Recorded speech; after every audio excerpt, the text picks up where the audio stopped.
Hey everyone, and welcome back to my monthly yapping session about ranking custom Left 4 Dead 2 campaigns. In the previous episode, I ranked these 15 campaigns, which are currently highlighted in a rather lengthy discussion. I also read a comment that the last episode was too long, which is understandable, as I put in 3 noticeably big campaigns to the list, and knowing that the attention span of the current generation isn't all that long, its popularity suffered as a whole. But I only got myself to blame here. As for today, I have some more interesting additions planned, so let's get right to it and waste no more time than needed. Here are the rules in case you're new around here, but I do recommend giving the previous episodes a watch to better understand them. Any questions? Then let us begin.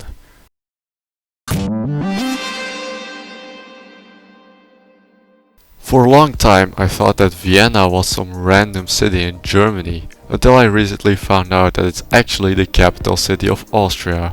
Bravo to my geographic skills. Unfortunately, there isn't anything interesting to talk about. You just seemingly go through endless buildings with an occasional holdout event. Well, I guess I can talk about those. At some point, there is this weird event where you have to open a garage door, but it will close itself after a while, and it's hard to go through at first, so you will have to resort to a second button press to eventually carry on the adventure. In the subway station is a holdout event where you have to wait until the train is powered up. But the train itself isn't the safe room, but you instead take a trip with it until it stops, and it's still quite a while before reaching the checkpoint. The next chapter also features a somewhat notable event. At first it looks like a standard holdout event where you have to wait for the fans to open, but the event doesn't end there. Instead, the hordes carry on until you're about halfway through the construction site. But there aren't any signs of guidance in the place, so this section feels more like a maze. And this campaign is also filled with invisible walls where they shouldn't be, and where they are supposed to be, they aren't present. And now my head hurts. Not too far from the place is the most dreadful event of the campaign. The idea is to pull over a raft with a tractor pulley, but it comes over so slowly that it feels like it takes 5 minutes to traverse this creek. I bet my grandma could reach the other end faster than this piece of garbage. And before you say that you can just cross without the raft, let me remind you that the water is infected, as told by these signs scattered around the chapter. The small neighborhood is nothing special, and there are no infected to be spotted when calling the elevator to the observation tower. Speaking of the tower, this is one of the better parts of the campaign, mainly because it doesn't take place in a cityscape. At first I thought that I would have an issue with the finale, as I had a negative experience with it in the past, but it turns out I was worried about nothing, and the finale played out like any other holdout. If you asked what the bad experience may have been, well, there was an issue with the finale that caused it to soft lock after the first tank encounter. The most logic way to explain it is that if you were to kill the infected on the other side of the gate, then it would trigger an error that made no infected spawn in, and then you would be stuck. Okay, look, if that didn't make any sense, go watch my completion video. The incident happened in there. Luckily, Vienna Calling 2 is way more interesting than the first. The campaign starts out where the original ended, and the chopper just makes a trip to the next building, and then proceeds to blow up for no reason. An ordinary building section later, you come across a witch. Like a lot. What is it with this place? There are even a bunch inside this small building with a metal detector panic vent. Looks like the Left 4 Dead 2 crew also made it to Austria, as they wait for you at the truck. Chapter 2 is centered around an abandoned carnival factory thing. I don't know what to make of it. There's also this painting of sorts, but it feels rather bold and brash. Alright, that's better. To make it more entertaining, there's a small transport train you can use to make it to the Ferris wheel faster, where the next transportation truck is waiting. Chapter 4 has got to be the most interesting, but before getting to the main point of attention, you will have to cross a construction site with an awkward ladder that likes to kill bots. There's a small cutscene here while you ride the crane to the other side, and what the hell is Coach doing here? Okay, he's dead now. Oh, and Nick was also found dead back at the carnival facility. This section of the chapter is mostly through some more buildings and rooftops until you reach the Parliament building. I like this section, even though we're inside yet another generic building. But the event in here is actually way harder than anything Vienna had to offer. When you press the button, get ready for one hell of a holdout. This event was so hard that I had to restart twice, but I got lucky the third time because there were some tier 3 weapons on the way to the event. One funny thing is that the rescue closet is this blue tent and trapped survivors will be freed instantly. Back on topic, what makes this event hard is that it acts like a holdout finale, with 2 tanks spawning near the end of the holdout and they will sandwich you if you're on the ground floor. I also highly suggest to just book it when you press the second button, because the safe room isn't far from the place, as it's in the seeded decontamination trailer. Now we're in yet another part of the city, and here we can see Alice getting ripped to shreds in this ruined building. I also like this bit where you go through the palace before reaching the gardens for a holdout. And what's this? A zoo? Well, this should be fun. Yet another unique location in the Left 4 Dead 2 custom, and I love it.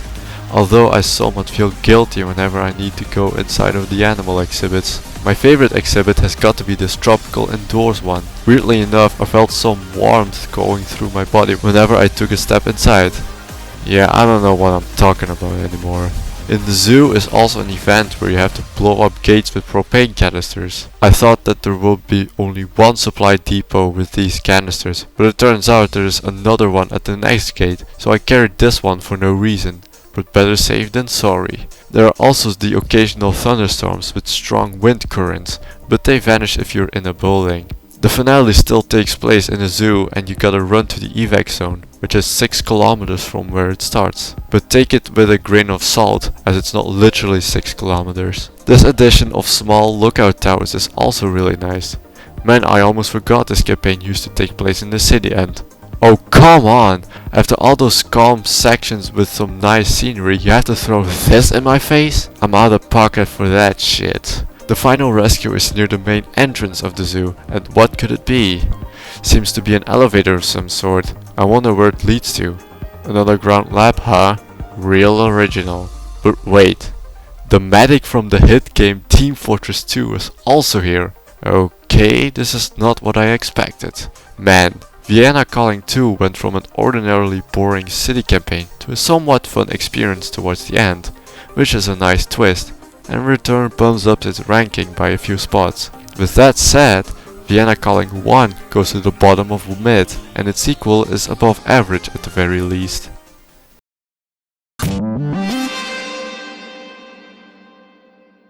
Continuing the trend of uninteresting campaigns, this is a Left 4 Dead 1 ported campaign, as indicated by the 2 in the title. The first chapter is almost similar to the Bloody Moors. Crashed airliner, takes place on the countryside, no primary weapons in the spawn area, even the usual medkits are missing. I'm really lost for words on what to tell about this chapter. Right, there are some extra weapons if you follow the road for a bit longer, but the Horde event will occur when the bridge gets bombed. This event is totally optional, as you can just go through the farm section without a primary weapon. There will be some spare guns in the safe room anyway. The second chapter starts with a horde when a military convoy passes by the motel you have to go through. But this event isn't difficult in the slightest. Right after follows a forest section that features a river with deep waters. Nothing remarkable. The graveyard is somewhat interesting, as there's a horde event present when you alert the crows, and there isn't a good holdout position, so be prepared as the infected can come from any angle. After the graveyard chaos, it's through this weird church building and a walk through the neighborhood until you reach the city. And well, it's a city chapter, so nothing extraordinary to talk about. I mean, there's this car park event with alarms everywhere, but this section is easy, if you don't shoot the cars like I did. Chapter 4 still takes place in the city, but there are some notable things in here. Like the split path you can take, but you know what they say, right is always right. And this weird event where a security camera triggers an alarm. Come on man, it's a zombie apocalypse and the biggest threat to you are burglars? The audacity of this property owner. On your way, you pass through City Hall with a metal detector at the entrance of the building. Hey, I've seen this one before. Right before reaching the safe room, you need to wait for a train in order to flee to the military base where the last rescue is located. I gotta admit, this was one of the more memorable things about Heaven Can Wait. And so is the previously mentioned military base. The place itself is still like any other, but the finale is what catches my attention. First you need to open up the gate to the bunker, all while the standard holdout finale sequence is there to stop you from doing so. When you can go inside, I suggest staying outside of the place, as you can get flanked by the infected coming from the secret open hole. I know the presence of a mounted minigun is alluring, but trust me on this one. There are also 2 tanks on the final encounter because you can hear the metal tank theme playing in the background when the time comes. What makes this campaign even more difficult is the fact that it's raining, and the thunderstorms are precisely timed to occur whenever a tank spawns in. But you can seek shelter at the bunker if the gate is lowered. After the tanks are dealt with, you need to hold out a bit longer until the elevator arrives. And that's the end of that mid-gaming experience. I wish I could place these campaigns higher up, but I've played many campaigns like this, so it gets repetitive in the long run.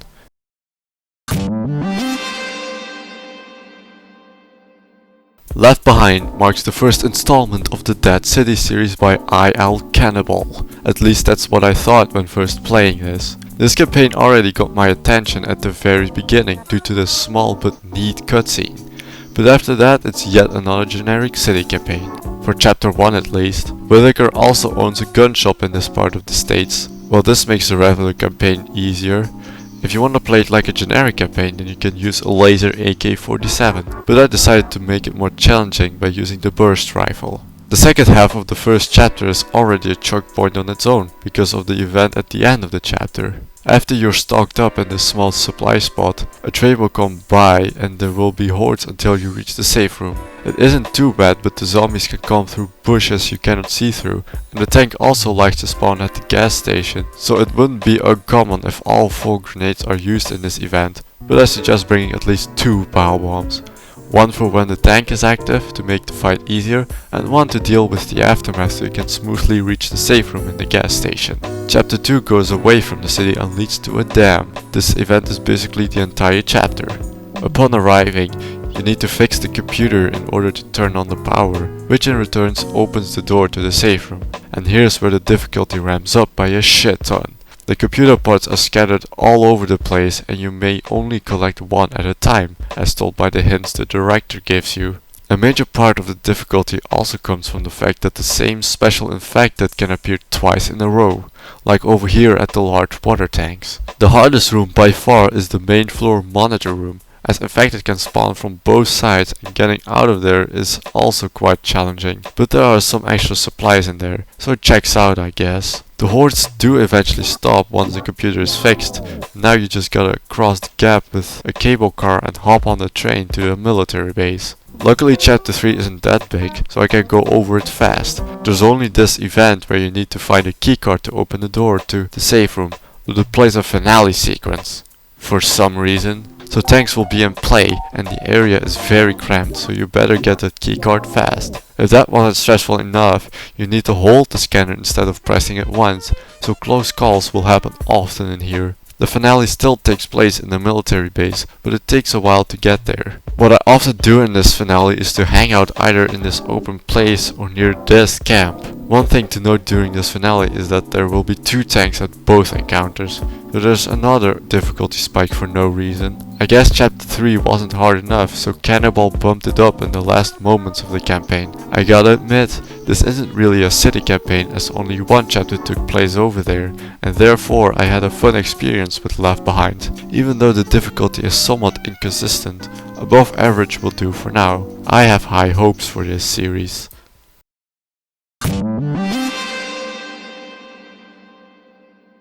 Well, my hope died quickly because the word city is written all over this one. Dead City has 6 chapters, but they aren't that long, so you could theoretically beat it in under an hour. But this is hard, as hordes seem to be around all the time. Maybe that's because there are a lot of events scattered across the city, alongside a lot of alarm cars. It's safe to say every chapter has at least one event, and some even have 2. If I were to talk about all of them, then this section would be longer than I'd like to, so I'll only mention those that are relevant enough. Before that, I'd also like to complain on how confusing some parts are laid out. Like there are no hints of navigation whatsoever, so you're consistently looking for either the orange graffiti arrows or the glowing exit signs, and I would like to spend my attention on the oncoming infected instead. Anyway, one of those events is the bridge in chapter 3. It's all calm until you reach the second half of the bridge, where a double tank spawn will be waiting for you. This is alarming as you can get knocked off the bridge if you're too close to the edge due to having bad positioning. On another note, from this point there will be trucks filled with explosive barrels that spawn a horde if you manage to explode them. Somehow. Next up on the list is the scavenge event in chapter 4. The fuel canisters aren't that spread apart and the map is fairly small, but a tank will spawn if you take too long, of course. Also, the initial blast radius of the tank is bigger than I remembered, so there's another heads up if you plan on playing this. The madness doesn't stop here, as you're tasked to make it to the Eastern Waterworks after stocking up at Whittaker's. Looks like the biotanks from Left Behind are also in here, so make sure not to shoot them, otherwise a tank will be waiting on the path to the exit. The finale is pretty generic, but it still takes a while before you get there, as you still need to go through a building with a broken elevator. What? Were you really gonna expect me to shoot you? About this building, you can't avoid the event as the doors will be locked until you call the elevator. Don't hold out until the hordes are gone, just rush to the subway station as you can close all entrances to the building before you call for rescue. This spot near the escalator is pretty good as you can catch any infected in your field of view, even tanks aren't a problem. But take some ammo after every tank encounter because you won't have enough for the entire finale. One final thing that can happen is that bots just feel like walking on the subway tracks when evacuation is about to arrive. Don't they know you have to mind the gap? And because of that I almost failed at the very end. I was able to clutch up in some way. It's hard to justify your proper placement from this campaign. As I've said earlier, I already played a lot of campaigns that looked almost exactly like this. It's boring but playable at the very least. Let's hope the next installment won't take place in another city. But it's called the Dead City series for a reason.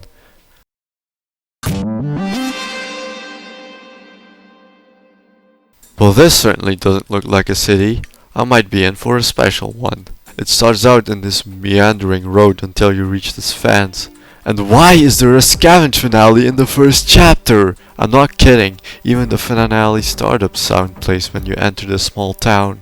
It's not a difficult event as the play area is open enough to not be complained about. Only to exit via the same fence and just continue down the road like nothing happened. What has Cannibal been smoking when making these campaigns? Because I for certain don't know what the thought process behind all of this shit. The next chapter is more of this following the road until you reach an event. And this time it's an emergency door. But the event is weird in a way where you need to close the door you used to enter the supply room and only then you can open up the emergency door to then run to the safe room. Pretty standard stuff if you ask me. And we're yet at another bridge, which means an event should be somewhere around here knowing that the author would do something like that. There isn't one? Well, that's odd. But you can turn it into an event if you shoot the alarm cars shortly after you leave the bridge. There are also some sewer sections in this chapter, but nothing special to be taken note of. And look, the barrel truck is also here. Okay, that was a complete accident. The chapter ends off with an event at the Cida decontamination trailer, which forces you back into the sewer if you liked it or not. And would you look at that? This entire chapter based off the previous sewers. Also, this gate feels like yet another horde will spawn when you open it. But it didn't. This campaign really makes my head hurt. The door to the safe room is locked and you need a keycard to open it. I feel like I saw this somewhere before, but I can't quite put my finger on it. Also, I thought that I needed to scan the card in this room, but I completely forgot that there was another passage right next to it. But I will blame it on poor navigation instead of my dumbass. Up next, you need to take the light rail so you can make it to a small town where the next checkpoint is. Well, that's a weird way to call a subway train. Yeah, chapter 5 isn't that big, which I appreciate since this is another campaign with 6 chapters. The infected can still damage you when you're in the subway train, which is more of a bug than a difficulty spike. When you get to the small town, yet another horde will spawn when you go through the fence. A tank will also be there, so that's an intended difficulty spike. Also, the safe room is inside a green house if you have trouble finding the thing. And chapter 6 ends it off with a holdout finale in the train yard. Getting to the place is not that bad, but figuring out where to go when you're at the yard is quite challenging, as it took me 5 minutes to find a trigger to start the finale. This is also an extended finale with 3 tank encounters. Well, that's what I would say if the first tank actually bothered to show up. Also, at the very end of the finale, the platform under the crossing would raise up, but don't stand on it, as the rescue train will arrive under the platform, and there are no ladders to help you get off the thing either. It also takes a while for the train to arrive, but if you get on it before the tank beats the living shit out of you, then it doesn't matter. Even though it's called the Dead City series, this campaign didn't show a single glimpse of a city, if you don't factor in the skyline in the background, that is. And because of that, I will be placing the day after above Dead City, because well, it didn't take place in a cityscape. It's as simple as that.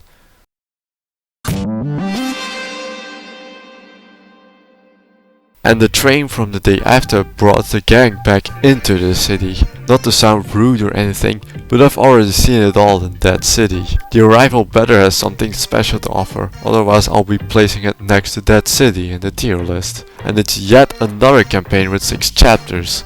This makes you wonder why Left Behind only has 4. And it already starts off with a horde event, just to remind you that you're still playing the Dead City series. There's even a guaranteed tank spawn when you open the gates.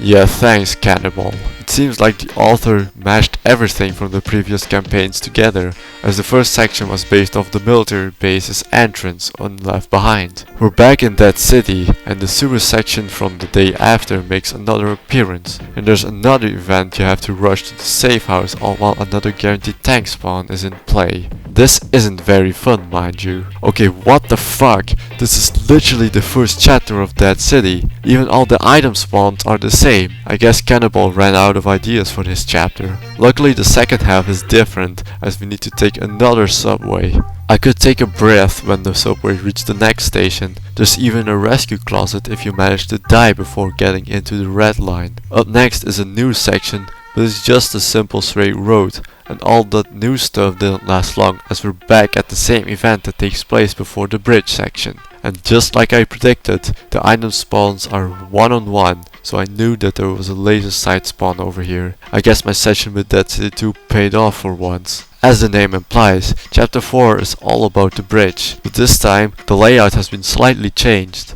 Now you can't say that the arrival is just Dead City 2, but it's daytime. What didn't change, however, is the double tank spawn near the end of the bridge. Okay, never mind, it's 3 now. Triple the tanks, triple the fun, I guess. This tunnel section is still apart from Dead City 2, but what comes after shocked me. A new section that wasn't based off anything I've seen so far. Oh hell yeah! The Left 4 Dead 1 gang is also here, but you don't get to interact with them as you're up in the sky and they're on the ground. Also be sure you don't end up in this unfortunate situation, because a tank can just smack you off the sky bridge. After you pass through some more hallways and cubic offices, which still feels like a maze by the way, the final safe room of the Dead City series is in sight. I wonder what kind of holdout it will be. Wait a minute, I recognize this part. Don't tell me I have to wait for another stupid subway. Hold up, the elevator works as intended, instead of falling down. Might as well keep my expectations high. When you reach the roof, all 8 survivors finally meet up to end it once and for all. When I first heard the passing dialogue, I thought that it would be a scavenge finale, but it turns out it was a holdout finale like the one in the day after, with 3 tank spawns. Each encounter, except the first one, has 2 tanks, and to make it a bit more difficult, there are no Molotovs found on the roof, so you will probably save them for a double tank encounter. And that's a wrap for the Dead City series. It started off strong, then took a turn for the worst, but then slowly recovered from its awfulness. I'm trying to be as positive as I can for this series, but some of the campaigns had too much bullshittery in them, like endless horde events and finale sequences that weren't in the last chapter.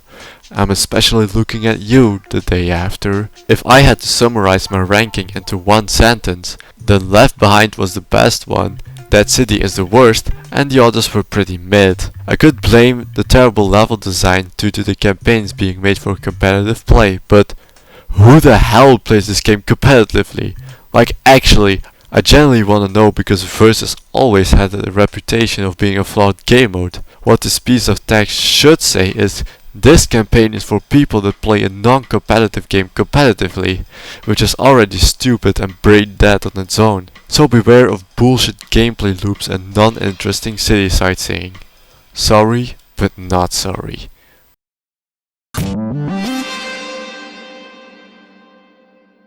Enough of that city nonsense. This is something I was looking forward to. I am a huge fan of desert themed campaigns because it's something else than your typical urban/rural campaign.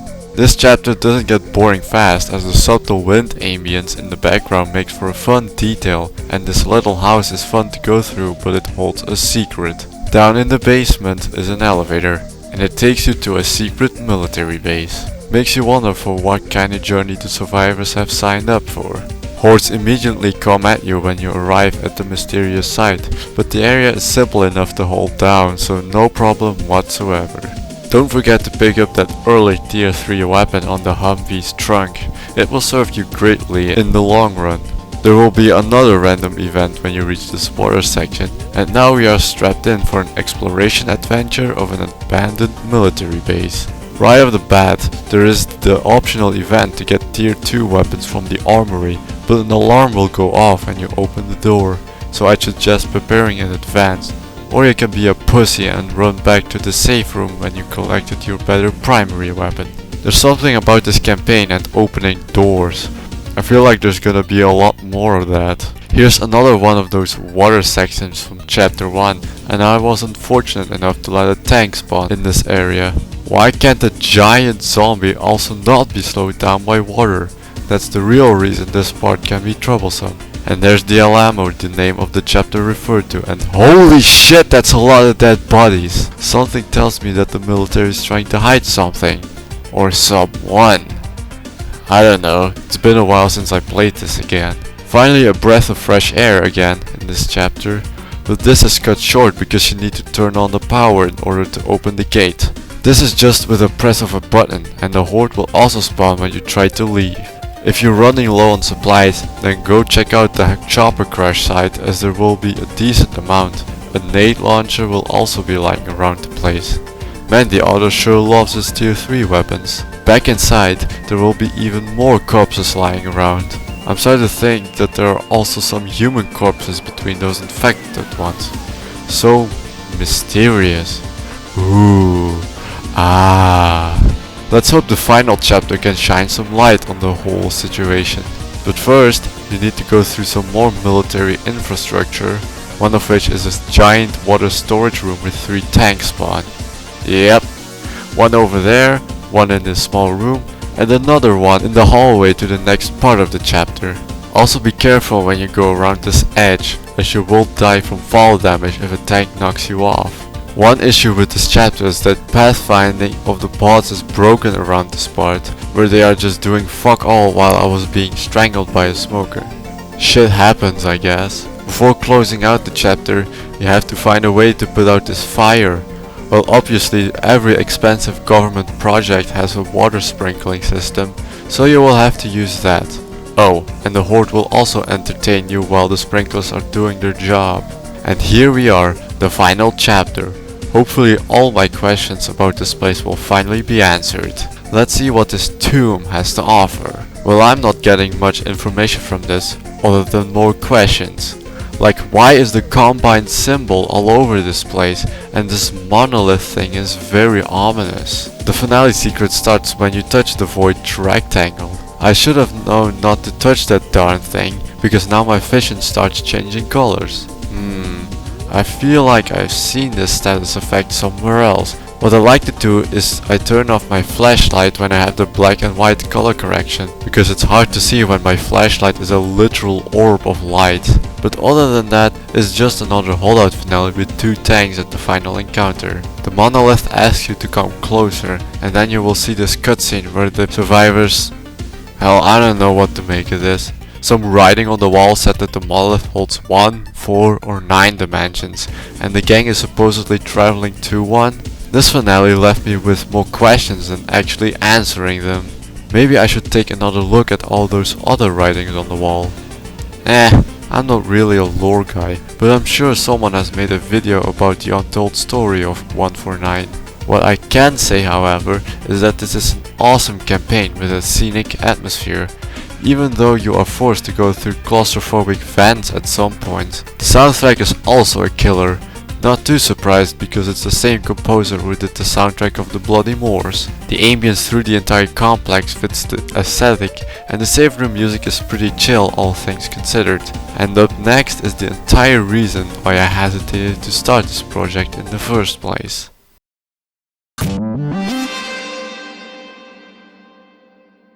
And so the journey begins, outside of the bunker and into the open grasslands. You won't get lost that easily because the path you're supposed to follow is indicated by various objects with an outline. Also keep a look on chat, as the game instructor will be broadcasting useful messages through it from time to time.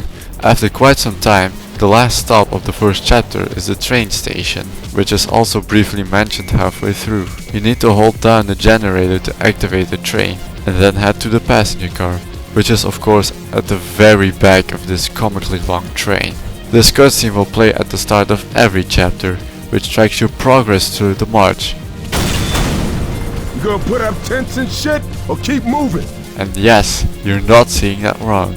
This campaign has 16 chapters, and they are not short either, as the first chapter took around 10 minutes to go through. You can shorten that time if you decide to skip every building, but you will be missing out on tons of loot. You don't often get to go on trains, let alone moving ones. If you counted the amount of cars the train had in chapter 1, then throw that amount out of the window, because the train is way longer than expected. The train also introduces you to the first set of mutated infected, as there will be a hostile Humvee on the way after you called for backup. A huge problem arises when the truck arrived. The bots tend to have bad pathfinding around this section, and naturally they will die when they fall off the train or truck. So I had to do a bit of warping to make it through this section without being alone. The rivals aren't done with you yet, and proceed to set an attack helicopter right as you're on some of the non-sheltered train cars. This thing can pack quite a punch, but it will go down fast if you have a gun with a large magazine. Here's the main problem I have with Sector 74. It's not the bad pathfinding of the bots, but the fact that the bots can shoot any enemy vehicle, so I have to deal with them on my own. Let's just hope there won't be a section where I have to deal with a lot of them at the same time. After the chaotic train ride, it decides to stop in the forest. Much like the first chapter, it's very big and open, and you could get lost if you don't stick to the roads. The instructor doesn't tell you this, but you need to look for this giant tower thing in the middle of the forest. But you need to find the code for the path first, which is in a house somewhere else in the forest. If you like open world exploration, then this chapter would meet your standards. One code later, the scavenge may begin, and the cans are scattered all over the chapter, and you need 20 in multiplayer. So I suggest splitting up if you are playing with 4 humans. Although you can bring some of the cans prior to the event, as they're not behind invisible walls like Yama. Now just wait a bit and the safe room door will reveal itself. Into the underground we go. It's funny how at the top it says that the elevator is broken, but when you get down, you can set the thing up perfectly. Alright, something tells me that this isn't gonna be a stereotypical campaign. I wouldn't call these booby traps, but more of a test for your parkour skills. There are some ladders if you eventually fail, so no sweat. After that, there's this weird centrifuge section, which is just a ride across. The weird additions don't stop there, as now you're forced to go through this maze where you have to move boxes around to find the correct path. You can get crushed by the boxes, so be careful around them. This seemingly long hallway calls for a jump scare, but luckily there are none. But there is this giant laser blocking your path. I suggest biting the bullet here, as the laser doesn't instantly kill you, but you'll need a moderate amount of health to survive. Now follow the arrows and climb the ladder to make it out of the underground. FYI, this isn't the military base mentioned at the start, but don't get your hopes up. Search for the control panel and you can already leave the place. Also be extra careful around the explosive barrels, because there are a lot of them. We're already back in a bunker just to start another alarm after the other. Finding the radio to call for an SOS is not easy, so please search for the graffiti arrows as they will point you towards the radio. I don't know what it is with the military, but they got a lot of these barrels in here, and the bots will shoot them, so I had to warp them around just to survive this section, because there's no way I'm soloing this entire thing. Calling for backup also isn't the easiest task. You need to hold the radio for quite some time, but the bots are some real zombie killing machines, so no worries there. The chopper is here and proves that the sky is the limit for this campaign. Wait, we have to defend it now from enemy choppers? Well, this should be fun. At first I thought I had to gun down every chopper I saw, but that proved to be useless as the only choppers you may shoot down are the ones with the red outlines. The choppers circling around all the time are just for transporting infected to our chopper. You're not stuck in the loading bay of the heli as you can jump onto the roof for better vision, but don't fall off. Duh. On that note, chargers are a top priority target as it can just knock the entire team off the helicopter and force you to start the defense all over again. Eventually, the chopper's damage is critical and you're forced to evacuate by jumping onto the APC. This has a problem as the bots just fall off when it starts to move. Now that's a bad sight for Soulrise. On the bright side, we move closer to one of the infected free locations mentioned in chapter 1, Sector 74. The path is not OSHA certified and definitely not bot friendly. From now on, I have an existential fear of ladders. Once the climb is over, you will need to find 3 switches in order to gain access to Sector 74.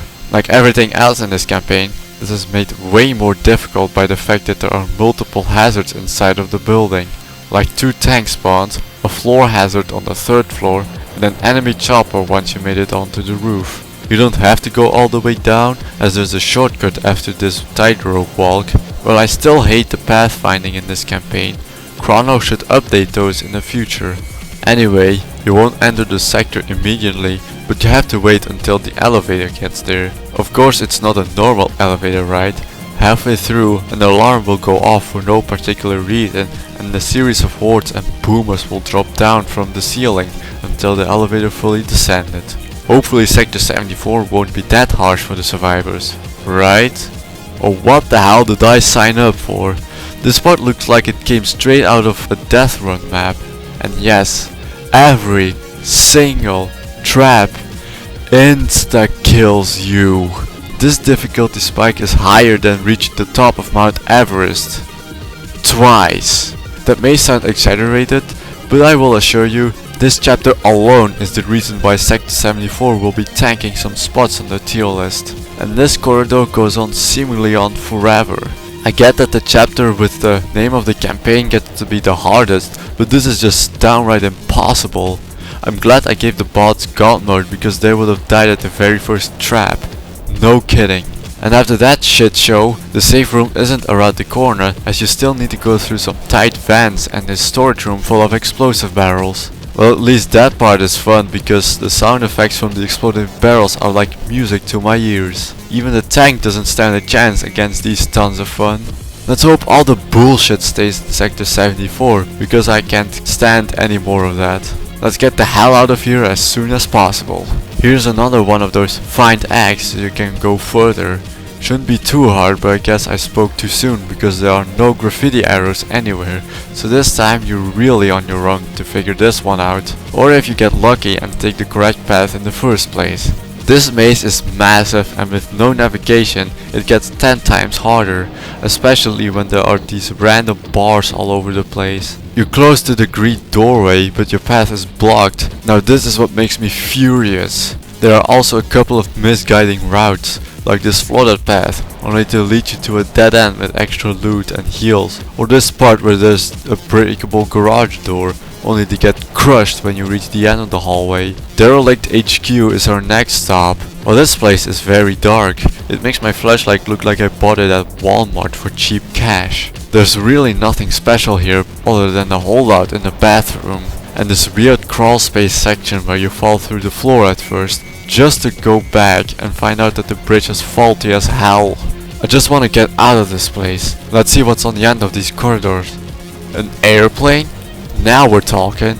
Time to forget about my horrible experience at Sector 74 and move on to a different region. Let's give the cockpit a little visit. Uh-oh, another enemy helicopter.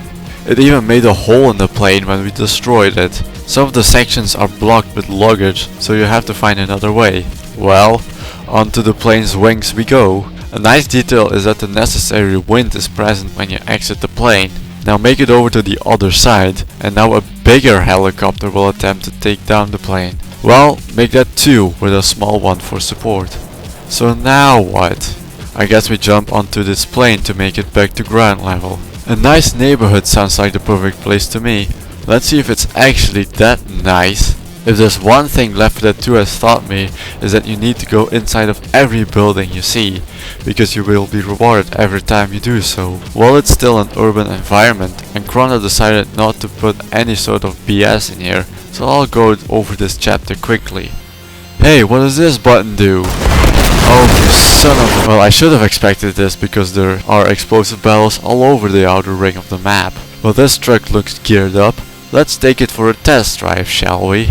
Time to hit the road. Flashback. The boss can't shoot any enemy vehicle, so I have to deal with them on my own. Let's just hope there won't be a section where I have to deal with a lot of them at the same time. End of flashback. Well, shit, I jinxed myself back there, didn't I? Now those mutated freaks have the advantage because I'm the only one who can gun them down. My AWP has proven to be quite a vehicle destroyer, so let's see if it can carry us in this chapter.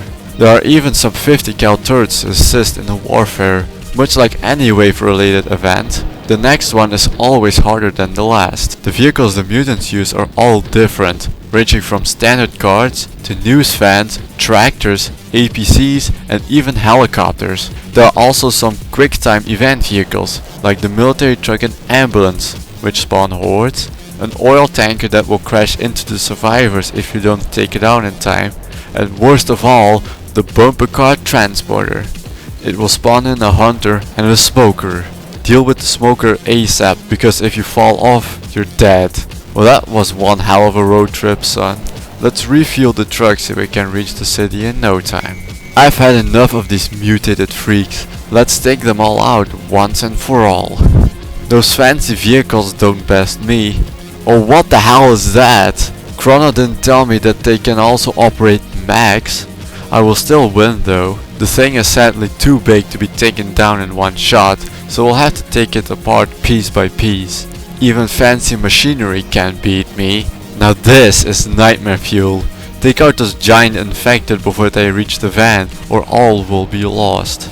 Now we're down to the final 3. They even have health bars to make it more intense. My heart was racing at the final boss because everyone was dead, and if I failed, I had to redo everything. Something of which I am not very fond of. Let's fuel up one more time and get out of the city. Hey, wait a minute. I recognize this from somewhere. The jumps, the holes in the floor, the barrels. Oh, fuck. Well, time to rescue Zori from Tanky Kong. But first we need to blow up the gate with this explosive payload card. With that out of the way, may the climb begin. Yet again. Those barrels are a real hazard. They can kill you the moment you touch them. And you can't even shoot them down like the barrels from Crash Bandicoot. It even plays a sound effect if you successfully jumped over a barrel. Common and special infected will also be roaming around to make it a tad bit more difficult. When you reach the top, you still have to kill Tanky Kong before rescuing the damsel in distress. But do it quickly, otherwise you will get yeeted off the building and fall to a miserable death. What's up, beautiful? Wanna come to paradise with us? Because that's where we're heading for the 16th and final chapter. A little fun fact, you can't select chapter 16 from the starting screen, so you have to defeat Tanky Kong every time you want to visit paradise. Ah, peace at last. No infected to be seen on the island. Did we finally do it? Oh, come on! I thought I took down all those mutated infected back in chapter 14. One final fight has to take place to defend this peaceful island. Well, that chat now stood a chance, LMAO. Everything has come down to this point. The last holdout. Well, well, well. Huku decided to emerge from his slumber. Chrono himself is the final boss of the campaign, and it's the same mag fight as chapter 14, but this time a holdout finale sequence is happening all while he's roaming around the island. Peace at last! All the infected are dead and now we don't have to worry about them reaching us. Don't worry about the Smoker and Witch, they're pretty chill. This marks the end of my march and my 4-hour plus playthrough of Sector 74. This campaign has its high ups and deep downs, but at the end of the day, if I were to view this campaign as a whole, it's simply a mess. Chrono really put a lot of time into this, as no one will make a 16 chapter campaign ever, but it would have been a more manageable experience if it got split into 2 separate parts, like chapter 1 to 8 could be campaign 1, and chapter 9 to 16 would be the follow-up. I really don't recommend playing this campaign in one sitting, but if you have a group of 4 competent survivors, then sure, go ham. But Sector 74 will be an annoyance one way or another. It feels like 15 years of my lifespan vanished when I saw the end credits roll.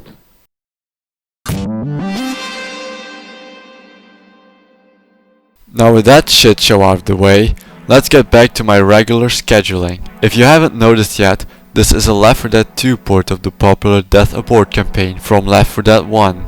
I expected this campaign to be centered exclusively around ships and boats. Why the hell are we in prison right now? This place is strangely structured, but you will always end up on the right path at some point. Later on you will arrive at the cafeteria for a small holdout, and take note of this upper path. You could go straight to the safe room, or you can climb this ladder to end up in a different section of the prison. And now you're on that upper path that leads to a room with tier 2 weapons. Going back isn't an issue, as there are enough graffiti arrows to guide you back to the checkpoint. Later on you will be in the courtyard. Nothing spectacular here. The author really likes this split path mechanic, as there's another one in the upcoming city segment. They don't last long, however, but are still a nice addition for that extra replayability. Eventually, there's an emergency door you need to open, but the button to open it isn't functioning like intended. Instead, you have to go down in the sewers to fix the circuit with a metal bar. It's the small details like these that set apart Generic with the more high quality campaigns. When the doors open, it's just a small dash through the parking lot to end off chapter 2. Next up is the harbor, which means we should be getting closer to the boats, right? Either way, there are no split paths in this chapter, frankly because there are no reason to put one here.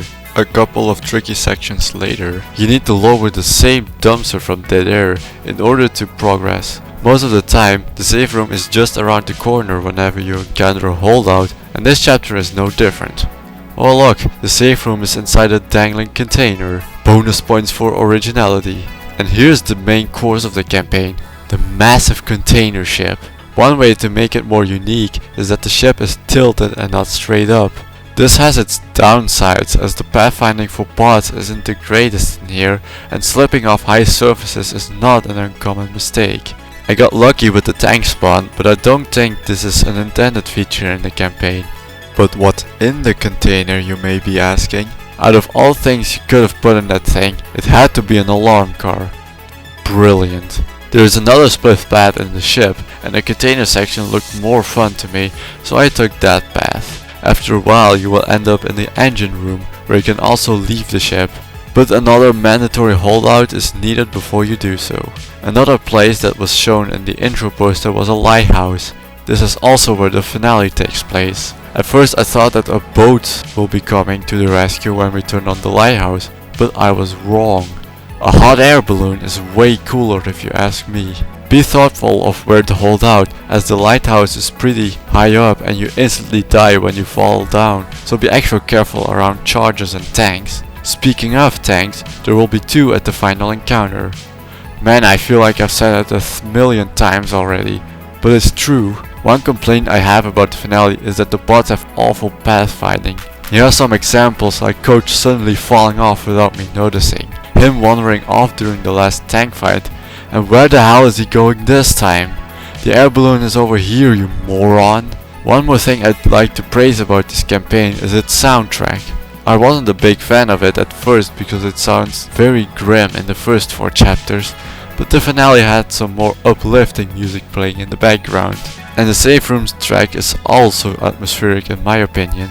It's hard to find a correct placement for Death Aboard, because I find it to be still an enjoyable experience. I guess I'll put it in mid for now. Not because it's bad or anything, but the competition is just brutal. Maybe I will raise it in the future, but Death Aboard will be in mid for now.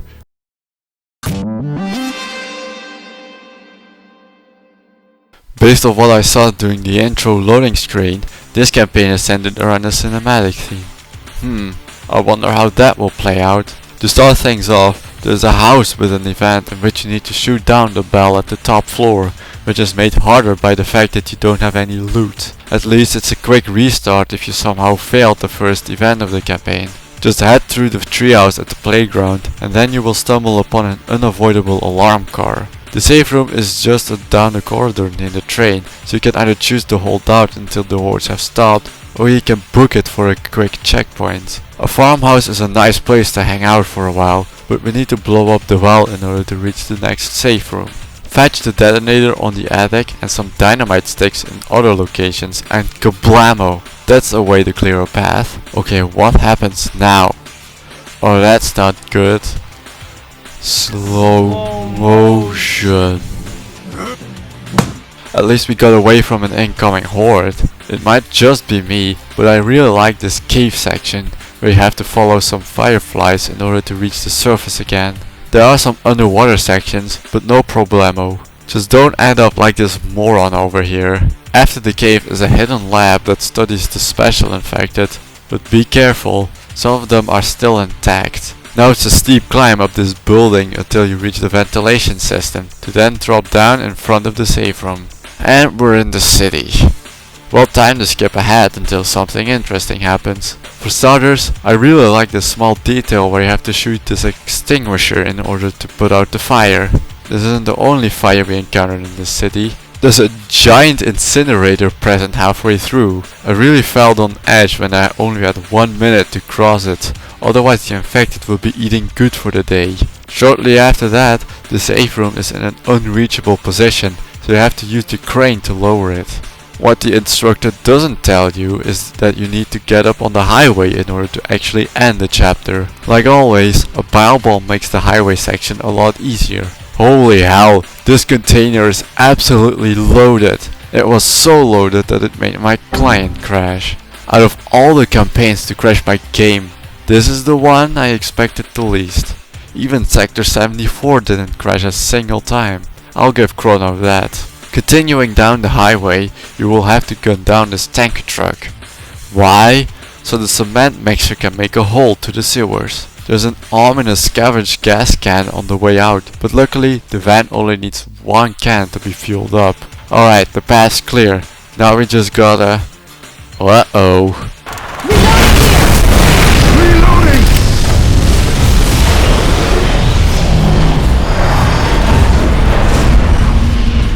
That's one way to open a path. Now I still don't know where the rescue vehicle will be. I guess we'll find out later. For now, go through the gas station, dog warehouse, this tall building that's about to collapse, and a church? Oh look, the chopper's at the wedding ceremony. Just kill the tank or find a way to get behind it, and that's the end of this Dead series. There were some cinematic moments in the campaign, but I expected more of them to be honest. And for that reason, it's another mid addition to the tier list. Just like with Death Aboard, the campaign isn't terrible, but others are more worth your while. Well, I'm glad that's over with. Now that Sector 74 has been dealt with, I don't have to worry about overly long campaigns for a while. You could say that this was a pretty mid episode, but I will say it again, not every single campaign is perfect. As of writing this part of the script, I have no idea what the runtime of this video is, but I'm guessing it's still under the 1 hour mark. I guess I'll make that the absolute max length of a singular episode, knowing the attention span of the current generation is 23 microseconds. This might be the first time I will say this, but I'm looking forward to the next episode already. Make sure to subscribe if you don't want to miss out on the moment it comes online. And with that said, this marks the conclusion of episode 3. See you next time.